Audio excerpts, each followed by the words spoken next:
ভাই ঠান্ডা আমি বাঁচছি রে ভাই। বাংলাদেশে যে একটা অবস্থা, আমার লয়া যা শুরু হয়েছিল, ফেসবুক পুরা কাঁপাই দিছিল আমার লয়া। খাইছে রে ভাই, আর কইস না। ঠিকই বলছস গুই সাপ, একদম ঠিক কথা কইছস। তোগো বাংলাদেশি মানুষজন আমারে দইরা দইরা খালি কফিলের মাইয়ারে বিয়া করার লেগা রাইন্দা রাইন্দা খাওয়াইতো। আরে বেড়া কইস না, তোর এ ভাইবা তো আমারে খেয়ে লাস্ট পর্যন্ত কিছু পোলাপান হসপিটাল হয়ে যাওয়া ভর্তি হয়েছে। কি একটা অবস্থা বাংলাদেশে কয়দিন যাবত যা শুরু হয়েছিল, ওরে আল্লাহ রে, আর কইস না, আমারে ধরে ধরে খাইছে। তোগো বাংলাদেশিরা তো শেষরা কেন রে কদি, খালি শেষরামি করে। এই আরব দেশে আইয়া কাম কাজ করবো তা না কইরা কফিলের বোলারে সান্ডা রান্না করে খাওয়াইতো, সান্ডার বিরিয়ানি খাওয়াইতো, এখনো খাওয়াইতেছে। এখন তো ভাইরাল হইতেছি না, কিন্তু এখনো দূরে দূরে খাওয়াই চানুস। আরে আর কইস না রে, কি একটা যন্ত্রণা আছে তোকে বাংলাদেশি গুলো গা।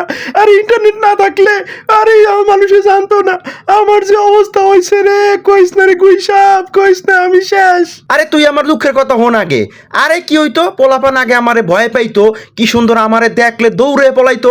আরে এখন আমারে হে ধরতে বেড়া, আমার যে এখন মান সম্মান কিচ্ছু নাই বাংলাদেশে। তুই কি জানো সেইটা? বন্ধু কই সাহেব, আমি এখন রাখি, আমারে ধরতে আইতাছে 2-3 জন বাংলাদেশি তো গো। আরে পাড়াবো রাখলাম, ভালো থাকতাই তোরা। আমি শেষ, তোমরাই পলাই।